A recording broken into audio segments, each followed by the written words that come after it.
So guys, just to catch you guys up to speed, we've been talking about my 4 core values of hitting. Right now it's just a hitting webinar.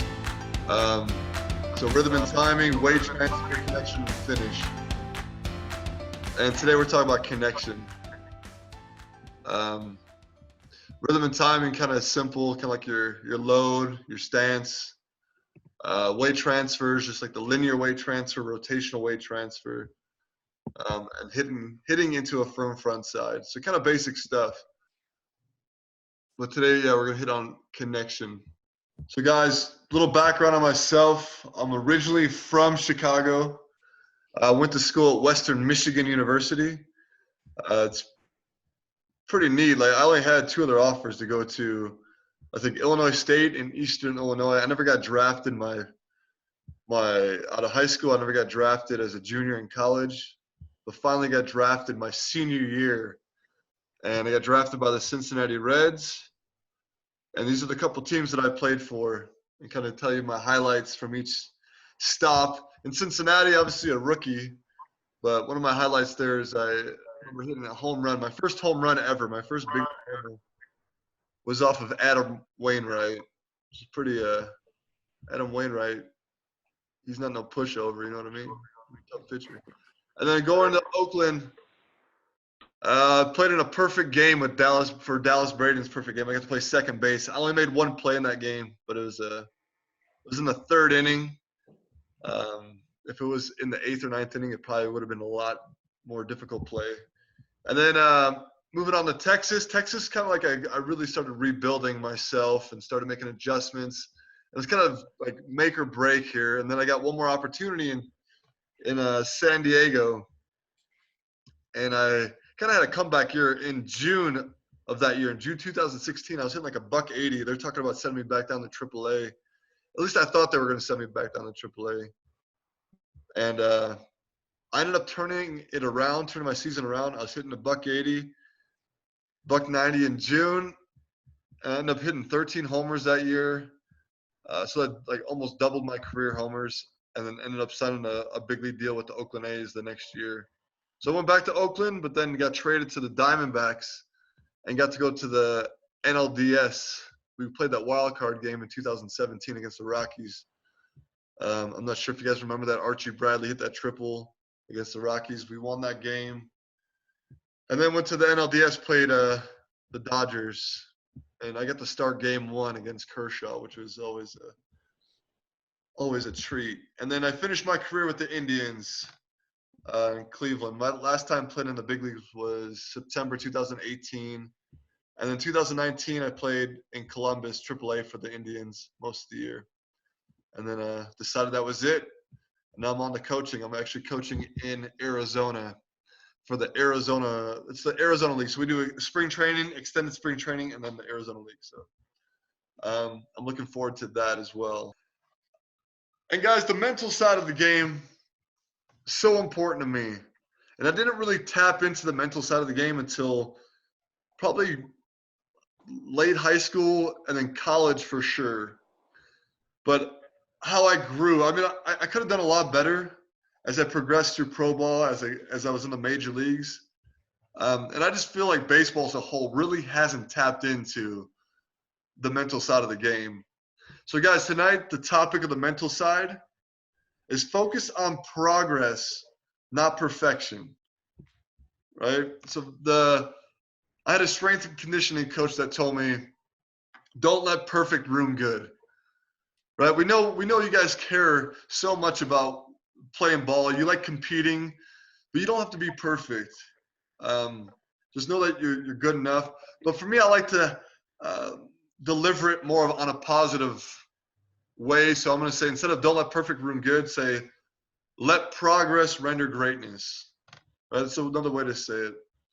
So progress, not perfection. And there's a quote I got here from Michael Jordan.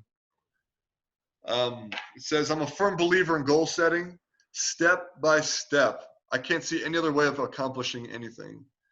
So guys, so important to take a step by step. And really quick, I told your coach last week that I read a book called Mind Gym. That's where I got this quote out of. And I read this Mind Gym about 4 times in college, and I've been reading it since. But this is it. If you guys ever get a chance to get a hold of this, you guys can get it off of Amazon. I highly recommend you guys read this book. It's got a lot of great insight and the way you should approach the mental side of the game. So that's what I told them last week that I spoke at Western Michigan. That's where I went to school. I spoke at their dinner, their kickoff dinner for their season. And I got everybody their own mind gym book with like little personal message in there, because that's how much of an impact it had on me and my playing days. So if you guys get your hands on that. But for me, if you guys can apply progress, not perfection, the best way for me to do it was to take 10 at bats at a time. And this is so important because a lot of times we just kind of like take you don't really set goals. You kind of just get through a season, right? You don't really break it up and focus on certain aspects or goals that you want to accomplish every 10 at bats. So guys, take 10 at bats at a time. Whatever happens, hopefully you accomplish all your goals. But if you don't, they're gone. Just drop them, move on to the next 10 at bats. So for me, I say set goals and write them down. I always wrote down, for me personally, I wrote down out of 10 at bats, how many hits do I want to get? How many hard batted balls do I want? And how many pitches do I want to see? So guys, I mean, for me, I always wanted, I think all of us, right? We always want to get 3 hits out of 10. That was mine. If you want to get 2, it's fine, right? If you want to get 4 or 5, shoot for the moon, right? But for me, it was always 3. I want to get 3 every 10 at bats because I know I'd be hitting 300. And then how many batted balls? I wanted at least half, at least 5 out of 10 balls hit hard. And then pitches seen, I wanted to see at least 3 or 4 pitches in a bat, right? Sometimes you're going to swing at the first pitch, you're going to crush it. But other times you're going to take an 8-pitch at bat. The more pitches you see, the better. So I always had those 3 things that I wrote down, and I tracked them. I tracked what happened. If I only got 1 hit out of 10, and I only hit 2 balls hard, and I only saw 10 pitches, I wrote it down, and I moved it out of the way onto the next 10 at bats and tried to accomplish those same 3 goals that I had for every at bat. So, I mean, there's a lot of different ways you can use this, the progress, not perfection idea. But for me in baseball, that's how I did it. We'll move on. So, guys, connection. So you got early connection. You got swing plane. And you got connection and contact. So what is connection? Connection is the amount of force a hitter uses, right? So I got weight transfer the week before because we did rhythm and timing, weight transfer, now we're connection. I got weight transfer as the amount of force a hitter creates, right? But connection is how you're going to use that force. So make sure you use it properly so you can maximize your potential, all that energy that you create from it so you can drive the ball. So early connection. Couple core concepts of early connection. You can see Matt Chapman here, right? He keeps the bat head close to his back shoulder. He's staying connected back there. A lot of young kids like to cast, right? So this is a really important part of connection. Make sure that it's staying close to your back shoulder. So a cue is just to stay short and compact. And guys, this is fundamental stuff. I'm just covering it just to kind of drive it home. So for my analogy, the image I want to give you for early connection, you guys think of a figure skater in the Olympics, right? They don't rotate with their arms like this, like away from their body, right? They rotate nice. Their hands are close together and they rotate really quick because everything is close to their body, right? And same thing with early connection. You want to keep everything close to your body. So just an image, guys, for bad versus good early connection. You can see this young player over here. He's lost his posture, right? He's kind of drifting into the pitch. But see how much space between his back shoulder and the bat? It's just kind of leaking energy. It's like you shoot a bow and arrow, right? And you want to let go from back here, right? Boom! This kid he pulled it back, but now he's like letting the arrow go, and now he's going to release it. If you do that, we all know a bow and arrow is just going to go about 15 feet, right? But if you release it back here like Chapman did and release it, boom, from back here, the ball is going to fly. But that's just staying committed to your pitch. You got to keep that. You got to close that gap. Keep your hands close to your back shoulder, just like Matt Chapman does. So swing plane is kind of blurry picture, but got this from Blast Motion. You can see how long, in this image, how long the swing plane should be through the zone, right? Like the back here is like where it initiates, the swing plane initiates. All right, I'm on plane with the baseball, and it comes all the way to, this is contact point, right here. So swing plane. Some core concepts. In order to create good swing plane, you have to be on time. If you're not on time, you're going to be rushing, you'll be leaking forward. You have to maintain posture. Guys, the image before, the kid's hunching over. He lost posture. The pitcher beat him. And one cue I like to say is short to it, long through it. You guys have heard that before, right? Short to it, long through it. Be short to the baseball, right? You want to, the amount of time it takes for your bat head to get from this line to this line. Boom, short to the baseball. Now you got to stay long through it. And then always allow your swing to finish. I was working with a couple kids, last night in Riverton, and a couple of them lost their balance, and they wouldn't let their swing finish. So I said, hey, hold your swing for 3 seconds. Let me see what happens. So basically this kid is a lefty. He swung, and it's like he wanted to hit again. Swing, and he's looking for the ball again. Swing, and looking for the ball again. I'm like, wait a second. Let's make sure that you finish your swing in practice, because that's how you're going to hit in the game. You're not going to be looking for the next pitch already. Allow yourself to finish your swing plane. And then the other kid, I just said, hey, let's let go of the bat with one hand, right? Because he was using two hands, and he was kind of in and out of the hitting zone, right? So I'm like, just let go with one hand, and it's amazing how he let him swing, just finish, and how long his bat head was through the zone. So those are the 4 concepts that I got for you guys for swing plane. Now another image for you guys, a bad swing plane versus a good swing plane. You guys can see back here, right? Like that's in and out of the zone, right? There's really no length to the ball. And it looks like he's rushing or he leaked into the pitch, whatever he did, but there's no length right here, right? Look at this swing plane. How long is his bat through the hitting zone? So what caused a bad swing plane? First, rushing. That's if the pitch beats you guys, right? The pitch got on you. But the reason why you're rushing because you didn't start on time, right? We start when the pitcher breaks his hands. Like last night, I was watching a couple of players, even just in soft toss, they were starting when the pitcher was, or when the coach was about to release the ball. It's way too late. You guys got to start your gather or your load early so you don't rush. Because when you rush, the pitch is going to beat you. Another cause of a bad swing plane is leaking. That's when the hitter loses posture and you lose that early connection, right? Comes off, you leak into it. And then rolling over, obviously that's when the hitter cuts off a swing. That's an east to west swing. And the bad balance, the hitter doesn't stick his swing. So that's the good. I mean, that's the bad. That's what caused a bad swing play. Let's see what causes a good swing play. I'm going to ask you guys another question here.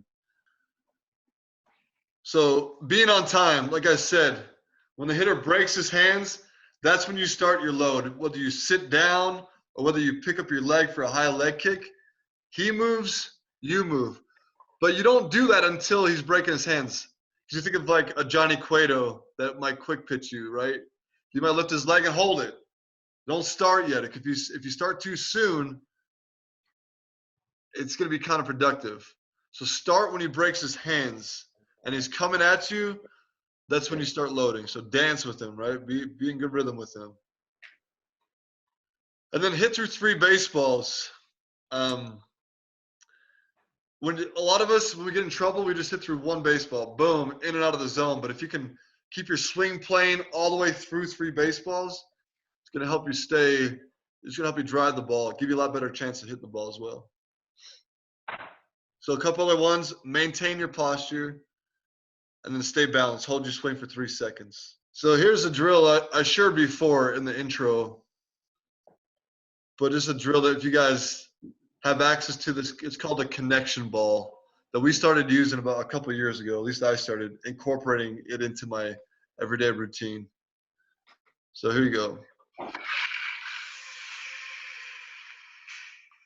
Understand that your swing and connection happens so quick, faster than you have time to think. This is how you do the drill. Place a connection ball between your stomach and your lead elbow, which is the elbow closest to the pitcher. So using the connection ball, take 2 rounds of 5 swings off the tee. Then the coach will stand at a 45-degree angle in front of the hitter and underhand front toss from that angle. When you do this drill, make sure the hitter stays on plane with good direction all the way through connection at impact. You will know the hitter is doing the drill correctly if he hits the ball right back at the coach. All right, so we got so far early connection, swing plane, and now we do connection at contact. So obviously you guys have heard of palm up, palm down. And a good way to understand that better is to do one-hand drills. I'm a huge advocate of one-hand drills. If you guys can do that, it increases bat speed and helps you with staying through the baseball. So palm up, palm down. The power V, you guys know that, right? Like that V between your 2 arms. If you guys have ever heard of the flat bat, Matt, you just basically take a swing and you stop the bat on that mat, or if you use a tire, you can hit it right against a tire, and you can feel that power that you're producing at contact. And then make sure you're always accelerating through this point of contact. Accelerate through. Don't just get to the baseball. You don't want that bat to get knocked out of your hands, especially when the velocity goes up, when you guys start facing 90 miles per hour. So that's why I highly recommend using weighted balls. And if you have a weighted bat, use both of them to overload to combat that feeling that you're not really accelerating through the baseball.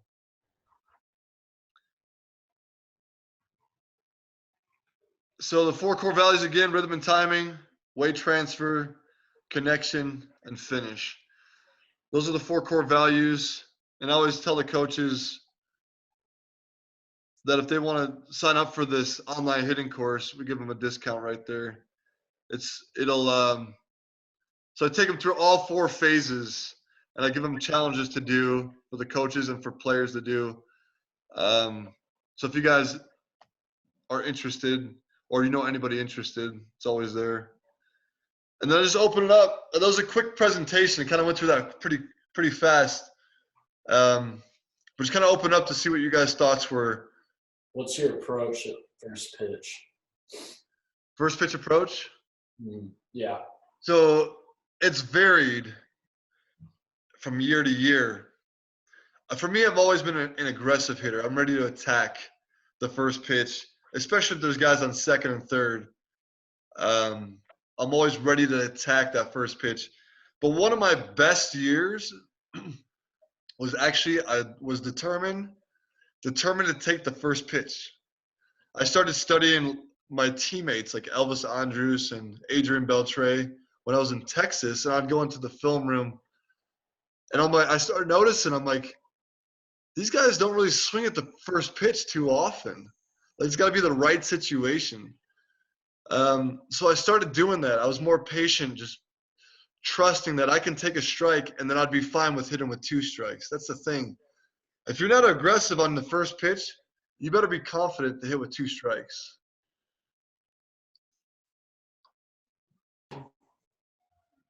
Question there. Anything else? Adam, maybe what's your approach or mindset during an at-bat? Like, how often can that change? Do you keep the same mindset? Do you maybe change it given situations? Like, Yeah, well, yeah, definitely maybe situation. take through the process of by pitch, breaking down an at bat. I mean, every pitch, I'm hunting the fastball right down the middle.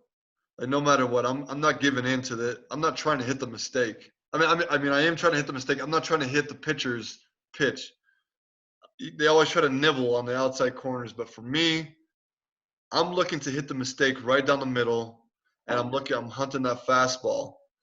But I'm really concentrating on something on his body, whether it's his ear or whether it's the brim of his cap. There's something that I'm always concentrating on. And if it's a sidearm pitcher, probably concentrating on his belt buckle because it's going to come out of it. That's where his release point's going to come out of. But really, that's the thing. You're really looking to hunt your pitch.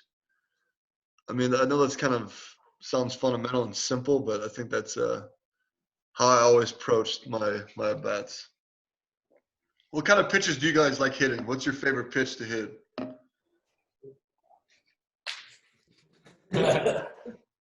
They say fastball, They swing a lot of junk. but